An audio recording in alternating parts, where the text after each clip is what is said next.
You've lived this moment before. Not in a dream, not in another life, in your mind. That version of you who finally said yes to the right thing, who stopped shrinking, who woke up and actually felt good about the direction their life was going. You've imagined it maybe hundreds of times, and yet here you are, still waiting for something to change. Why does that gap exist? Between who you imagine you could be and who you actually are right now. That's what this video is about. And the answer might be the most important thing you hear this year. Here's something most people get completely wrong about change. They think change starts on the outside. A new job, a new city, a new relationship, a fresh start somewhere else. So they wait, they plan. They tell themselves that once the external thing shifts, they'll finally become a different person. But it almost never works that way. Because your mind isn't a camera that simply records what's happening around you. It's a filter. It selects. It organizes. It decides what's important and what isn't, based on everything you already believe about yourself and the world. Two people can go through the exact same experience and walk away living completely different lives because of it. Not because reality treated them differently, but because their minds interpreted it differently. And that filter, that internal lens, is the thing that actually needs to change first. Think about someone you know who completely transformed their life. Not someone who just got lucky, someone who genuinely shifted. A different energy, a different way of moving through the world, different decisions, different results. What actually changed in them? It wasn't just their circumstances, it was something deeper, the way they saw themselves, the things they believed were possible for them, the version of themselves they stopped apologizing for. That internal shift, that's what some people call a quantum leap. Not a miracle, not magic, not literally jumping between parallel universes. A quantum leap is the moment when the version of you that you've been imagining starts to feel more real than the version you've been living. And when that happens, everything else begins to move. Here's the uncomfortable truth underneath all of this. Most people want a different life, but they keep reinforcing the same identity. They want confidence, but they keep rehearsing the same self-doubt in their head every morning. They want abundance, but every time an opportunity appears, their first thought is still, "That's not for someone like me." They want deep relationships, but they keep showing up as the guarded, self-protective version of themselves that learned long ago not to fully trust anyone. Wanting something creates distance. It separates who you are from who you're trying to become, but identity closes that distance. When you stop wanting to be a different person and start actually becoming one, even in small ways, even in your own mind first, the gap starts to shrink. Because every action reinforces a story. Every habit sends a message to your subconscious about who you believe you are. The way you speak, the way you respond to challenges, the standards you tolerate. All of it becomes evidence. Real transformation rarely begins with giant dramatic changes. It begins quietly, with small decisions repeated over and over until they stop feeling like effort and start feeling like you. Because eventually, the person you wanted to become stops feeling distant and starts feeling familiar. This is where visualization comes in, and not in the way most people think.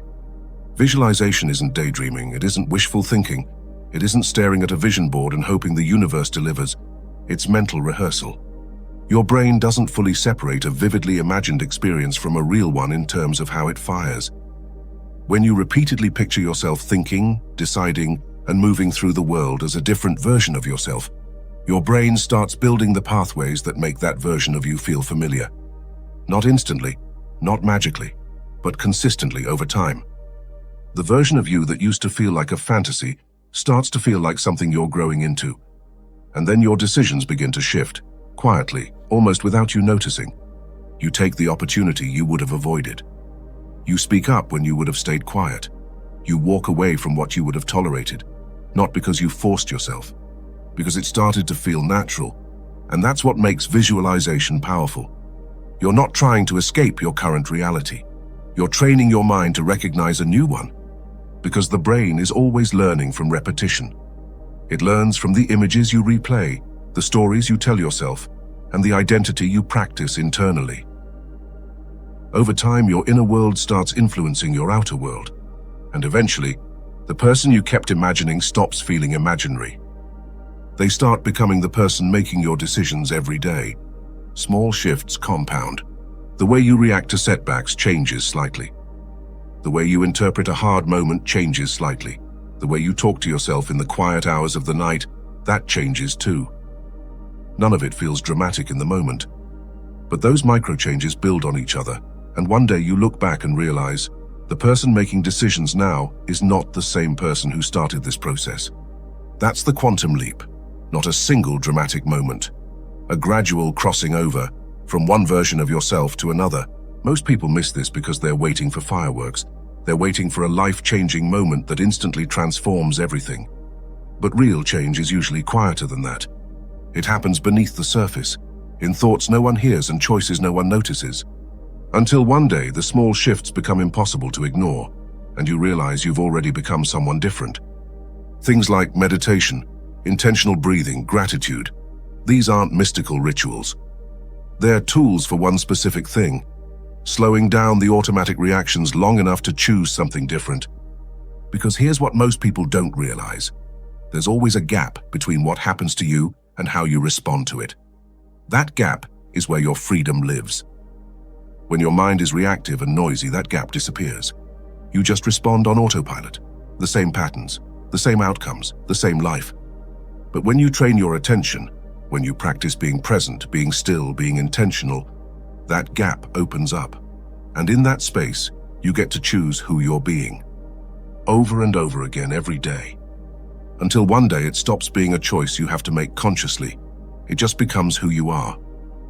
Now, to be honest about something, the idea that your thoughts literally reshape physical reality the way quantum physics reshapes atoms, that's not what science actually says. Quantum physics describes behavior at the subatomic level. It doesn't mean your thoughts bend the universe, but here's what neuroscience and psychology do confirm. Your perception of reality is not objective. Your brain constantly filters, selects, and constructs your experience based on what you already believe, expect, and feel. Which means this: while you can't think your way into a different external world overnight, you absolutely can change the internal system through which you experience that world. And that system determines what you notice, what you ignore, what feels possible, and what feels out of reach. Change that system, and your experience of life changes with it. So here's the real question. Not, what do I want my life to look like? But who do I need to become for that life to feel normal? Because the version of you who has that life doesn't wish for it. They don't wait for perfect conditions. They don't need everything to be right before they start showing up differently. They just live it, quietly, consistently, from the inside out. And one day, without a dramatic announcement, without a single perfect moment, the life that used to feel impossible starts to feel like exactly where you belong. So tell me in the comments, what's the one version of yourself you keep imagining but haven't fully stepped into yet? Write it, just one sentence, because naming it is the first step. The next video on screen connects directly to this. Watch it now while this is still fresh. I think it'll make everything we just talked about click even deeper.